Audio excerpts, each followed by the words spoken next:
From the Alex Trebek stage at Sony Picture Studios, this is Inside Jeopardy! Hello and welcome back to Inside Jeopardy, your exclusive and official podcast destination for all things happening in the world of Jeopardy! So much going on, but right now I'm Sarah Foss and I'm joined, I don't even know where he is. Where are you this week, Sam Buttrey? I'm coming to you from the Inside Jeopardy remote studio in KZ, Illinois, where they have lots of weirdly large objects, including the world's biggest rocking chair. You know, I've heard about this place, and believe it or not, it's not somewhere we ever shot with the Clue Crew, but have you visited?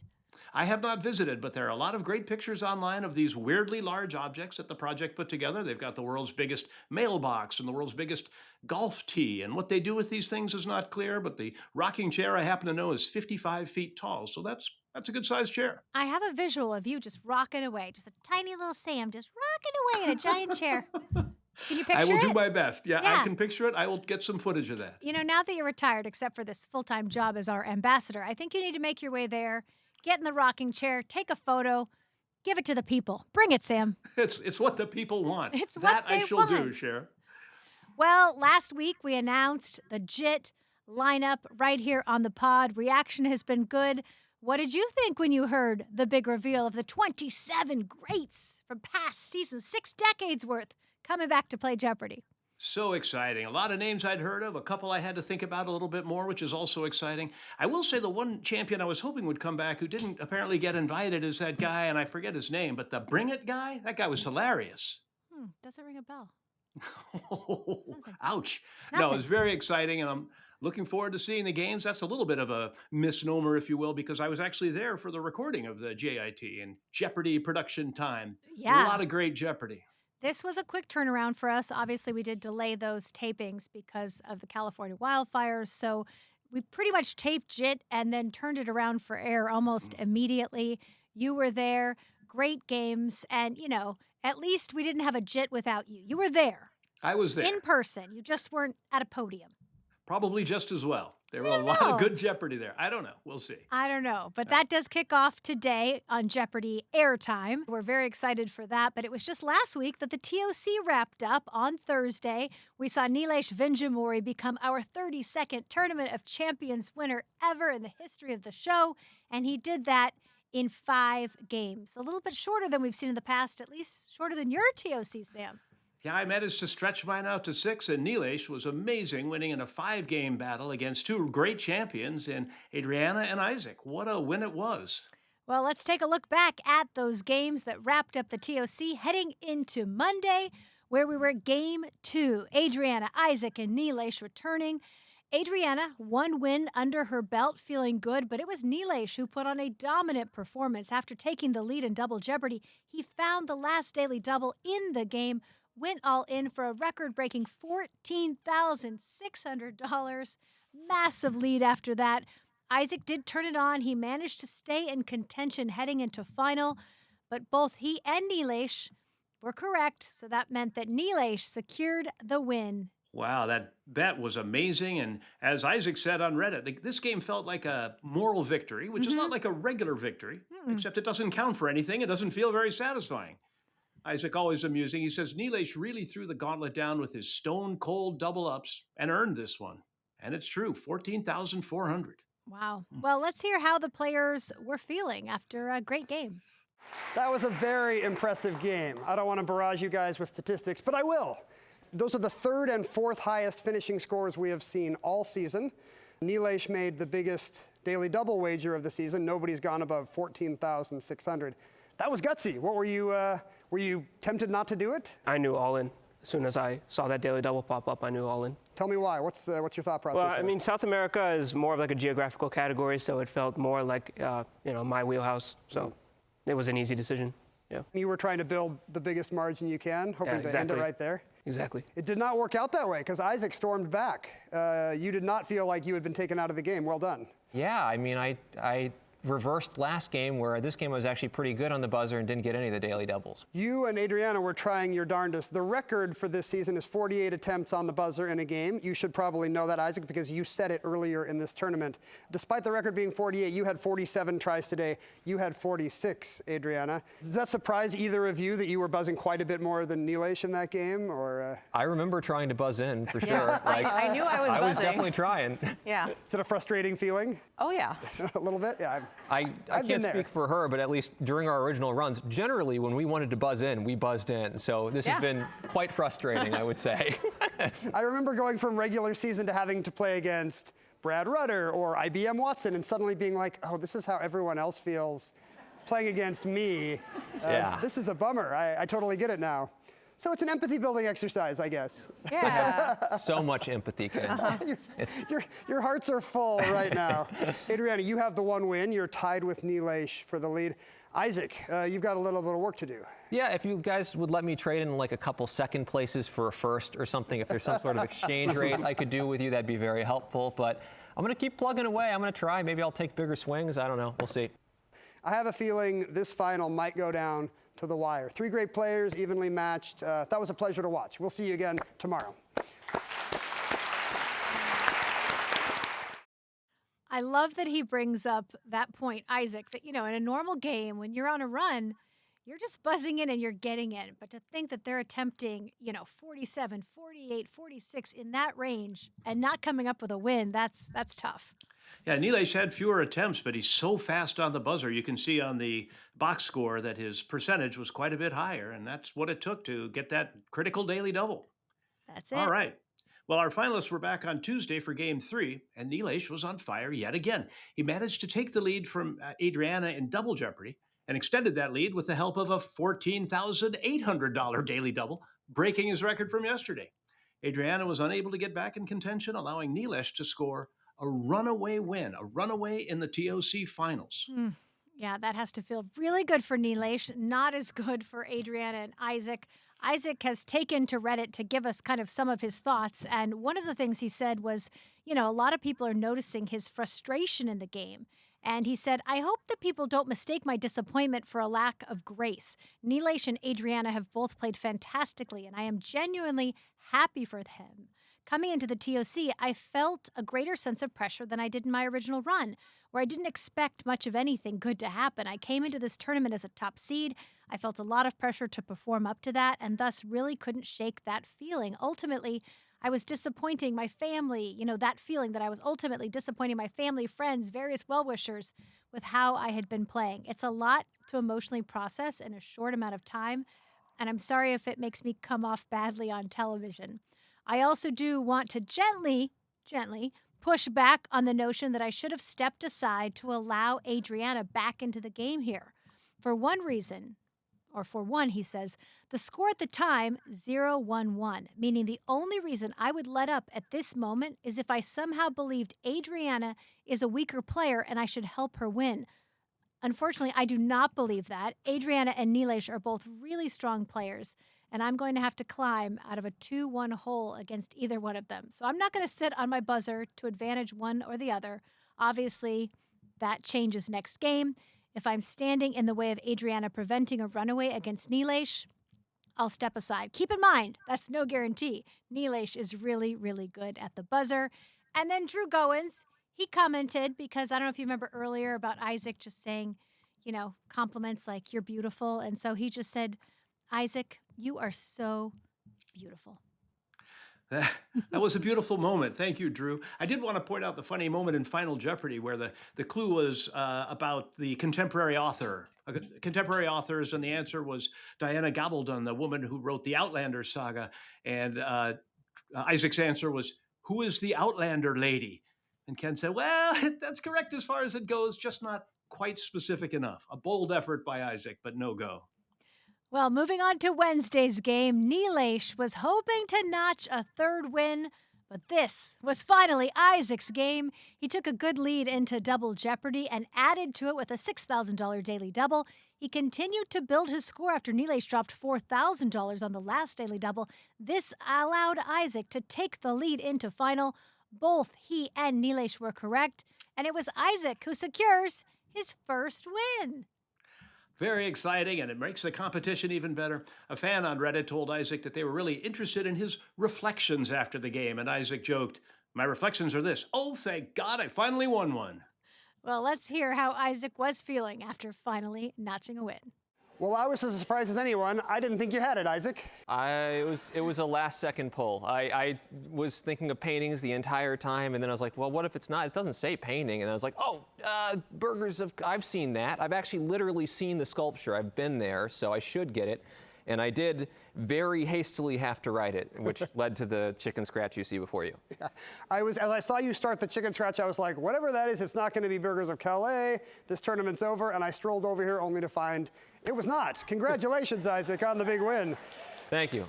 What's more exciting, getting your first win in the finals or getting another clue about your beloved ska genre of music? At this point, it's winning a game. I was pretty locked in. I was like, it's time to not be friendly, fun Isaac. It's time to be competitive asshole Isaac. And I think that came through a little bit. Now, in many of these games in these finals, you've actually had more attempts than either Adriana or Neilesh, but never quite found your rhythm. What was different today? I was locked in, baby, you know. I just really tried not to overthink the buzzer and also just be mean and not think about anything else and mentally reset after the horrible last game I had, and hopefully I can continue this momentum. Well, that was a well-played game, and Isaac, congrats on the big win. It means we are coming back for Game 5. Isaac is so fun and so flashily dressed that you forget how good he is at Jeopardy! Yeah, Well- and we love to see it. I love when everyone has at least one check mark in a TOC. We were rooting for the same thing for you a couple years back, Sam. You just want to see everyone with a check mark for as long as it can go. One check mark is all I ask. Well, the TOC came to an exciting conclusion on Thursday after another great game among our three finalists. Neilesh was able to take a small lead into Double Jeopardy, but Adriana doubled up on the first daily double of the round for the lead. But despite dropping $5,000 on the last daily double, Neilesh managed to enter final in first place. All three players were correct, and Neilesh secured his third win to become our 32nd Tournament of Champions winner. And in this game, if you watched it, you know there was a clue that Adriana will never forget, where the correct response was, who is Kristen Milioti? Adriana said Kristen Milotti, and we had to then call back her correct response, rule her incorrect. That shift played a huge factor in who won this game.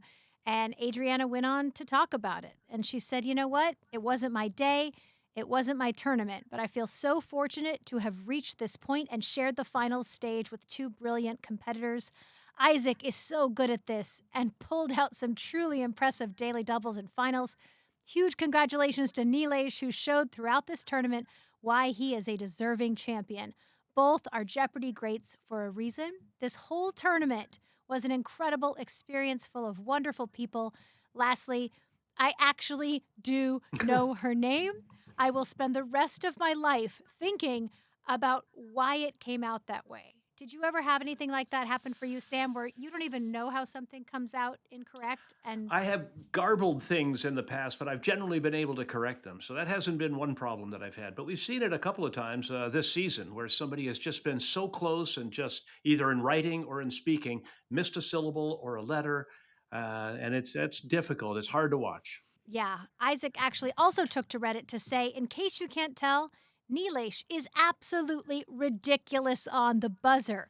Neilesh has deep pockets of knowledge and is unafraid to make big wagers, but his greatest asset is incredible buzzer speed. Adriana and I are pretty good at the buzzer, I think, but by the end of this, he had me completely rethinking my strategy when it came to buzzing in. If this is the end of my Jeopardy experience, I am satisfied. I've had a fun time, met a lot of great folks, both contestants and the people who will actually make the show, and won more money than I'll ever make doing customer support. It has been one of the greatest experiences of my life, and I feel blessed to have gotten to do it. I'd be remiss if I didn't thank my family and my girlfriend, who have made sure I know that I am still a winner to them. So that's it. Now I go back to watching Jeopardy like a regular person. I'm sure that won't be weird. Well, we live in a weird time, Sarah, where people do tend to come back for tournaments. Now, I have no input into that. Nobody asked my opinion, but I would love to see Adriana again, and I would love to see Isaac again. Yeah, I have a feeling you will get your wish, Sam. Well, if you didn't see it, please head to YouTube. We had a fantastic interview with Neilesh right after he clinched the TOC win from the Alex Trebek stage.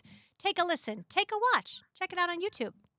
But now the TOC has come to an end, and we decided that we didn't want to start the JIT on a Friday. We wanted to start it on a Monday, if at all possible. Of course, the TOC could have gone into Monday, but we didn't know. So when it ended on a Thursday, we said, hey, we have this really cool exhibition game that only was available on TuneIn for listening. So why don't we put that onto the show? The tricky thing was we couldn't really tease that it was happening because if we did so, we would spoil how long the TOC went. So if you listened last Thursday at the end of the show, Johnny did say, and stay tuned tomorrow for a special airing of the exhibition game. So that gave a few people the chance to know about it.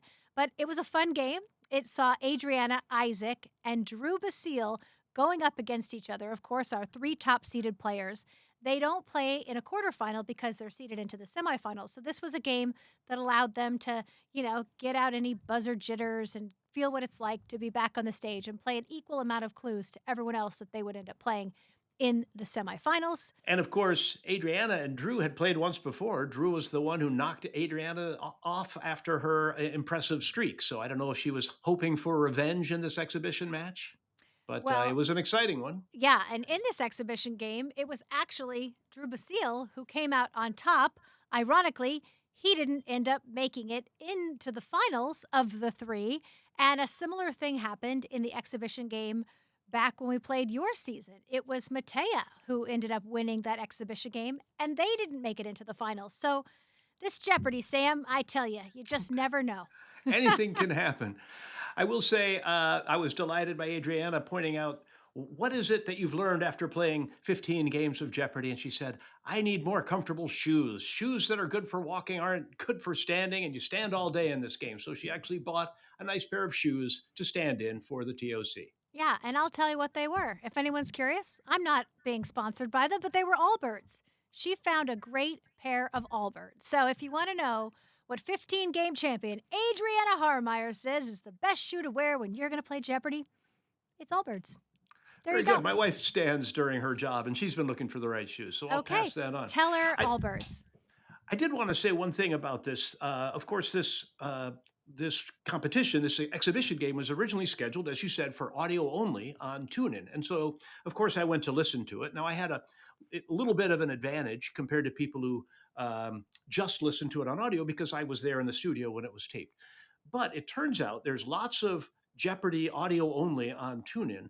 And in the audio-only game, the only disadvantage that I felt was that as a hardcore Jeopardy player, I want to know what the scores are all the time. And you see that all the time on the video, and it's obviously not clear on audio. But if you're just there for clues and responses, the audio Jeopardy is surprisingly entertaining. And I think it would be a great traveling companion if you're driving or something like that. So I myself am going to start picking up old Jeopardy games on TuneIn, and that's my recommendation. So see, between this episode, I've now supported Allbirds, you're supporting TuneIn, and neither of us is getting paid by either of them to do this. We're just giving you our genuine good advice. It's coming from the heart, Sarah. It absolutely is. Well, it was Valentine's Day last week, so it's appropriate that we're having things from the heart, Sam. Very good. I see what you did there. See what I did there? And now a quick word from our sponsor. When you think about businesses that are selling through the roof like Heinz and Mattel, sure, you think about a great product and brilliant marketing, but an often overlooked secret is actually the businesses behind the business making selling and buying simple. For millions of businesses, that business is Shopify, home of the #1 checkout on the planet. Nobody does selling better than Shopify. And the not-so-secret secret, Shopify uses Shop Pay that boosts conversions up to 50%. So upgrade your business and get the same checkout Allo and Allbirds use. Sign up for your $1 per month trial period at shopify.com/Jeopardy, all lowercase. Go to shopify.com/Jeopardy to upgrade your selling today. Shopify.com/Jeopardy. And now, back to Inside Jeopardy!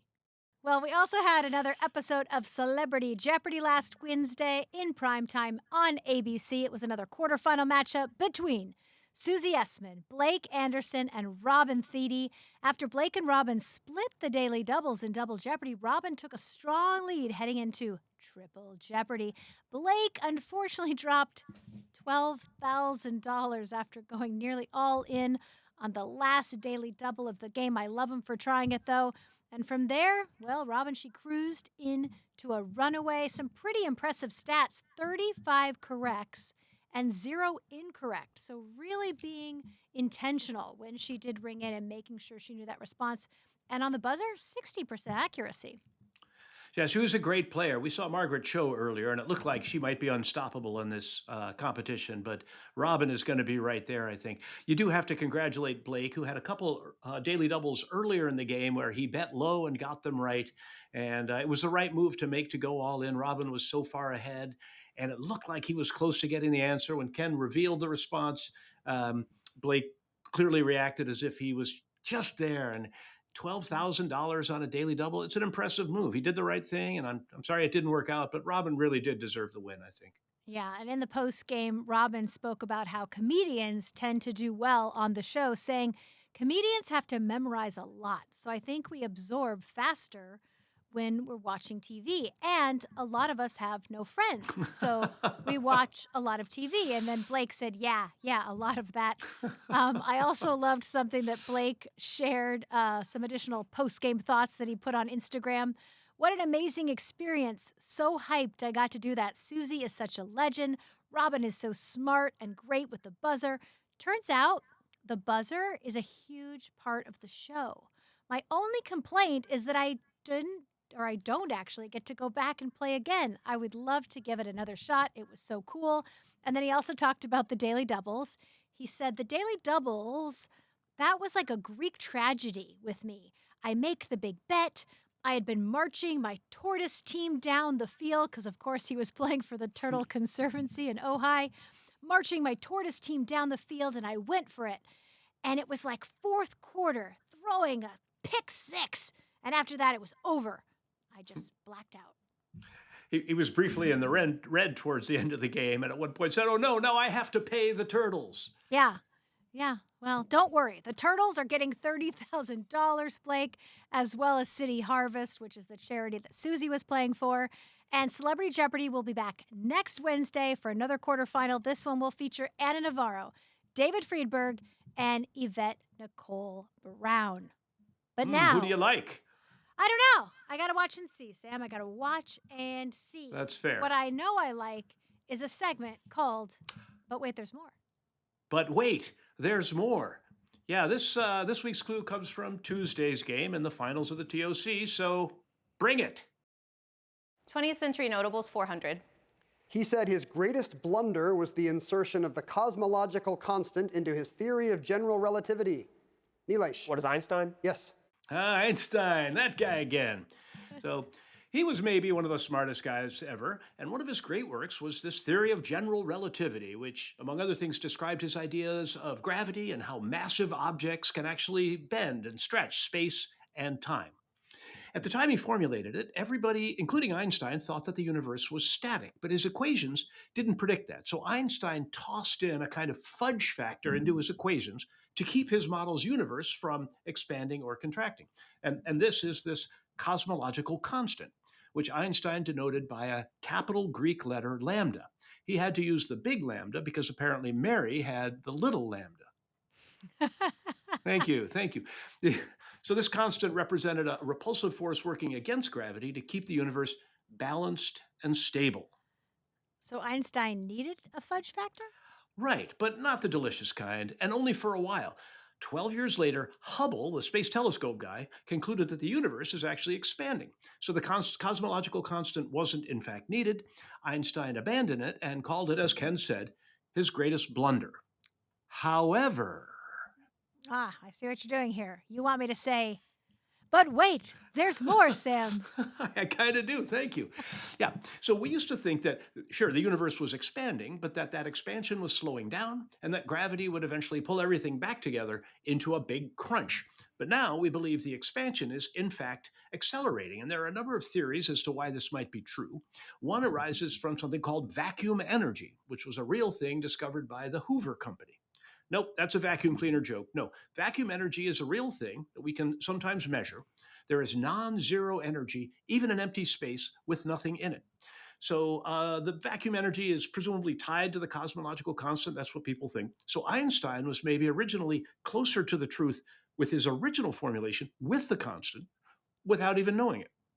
However, inconsistencies remain, and my favorite one is this. Quantum theory predicts vacuum energy, and quantum theory is usually right. But in this case, it's very wrong. The vacuum energy we see is much smaller than the amount predicted by the theory. By comparison, if you estimated something had the mass of a Milky Way candy bar, but it actually had the mass of the Milky Way galaxy, that would be a much, much better prediction than the one made by quantum theory. So inconsistencies remain. This prediction from quantum theory has been called the worst theoretical prediction in the history of physics. And so I, Sarah, will get to work fixing that, and I'll get back to you once I solved it. All right. Well, anytime there's a butt weights segment where we can have a joke about a vacuum and lambda, you know you're doing something right, Sam. That was something. Cheap laughs are the finest laughs. That's well, my motto. You got them from me, so you got them from me. Moving on to this week's host chat, an audience member asked Ken, we know you're retired, but if you could compete just one last time, who would you want to go up against? I mean, one is tempted to just, say, well, the worst players, obviously. If I only get one more game, I want to win, right? I'm going to go to the tape and find some guy from the 90s who finished at negative 4,000 and be like, no, I don't know. Like, just for my own personal curiosity, I would like to see how I would stack up against the better players. I mean, Victoria Gross is in the house. She's our, reigning Jeopardy Masters champion, and we've never played, which is very lucky for me, not so lucky for her. So I don't know, Victoria and James would be a fun game. I haven't finished third for a while. Yeah, that was fun. Victoria was in the house. Obviously, she had a lot of friends she was supporting in the JIT, and I don't know, it would be a good game, but I don't think it's going to happen because, Ken's the host and he can't play anymore. I would pay to watch that. I also got a chance to play against Victoria Gross, and I would like the record to show that I was ahead after I responded in Final Jeopardy, but I was not ahead after she responded. No. You know what? We could just stop right there. We could just stop at that part. I should where have, you were ahead. And if not for Victoria, you could have been a Masters last year. If not for Victoria, my life would be different, but wow, what a good player. So I would love to see her and Ken go at it. Maybe in Jeopardy bar trivia someday. Okay, maybe we can make that happen. Well, the JIT, as we've mentioned, kicks off today. You won't want to miss it. Such a fun week of shows ahead. We'll be back next week to review all of those quarterfinal games. Plus, in Pop Culture Jeopardy, you've got 3 more quarterfinals, so you won't want to miss those. We're going to be heading into the semis before you know it. 3 episodes drop this Wednesday on Prime Video, and we will be back right here on the pod next week. See you then. Come see us.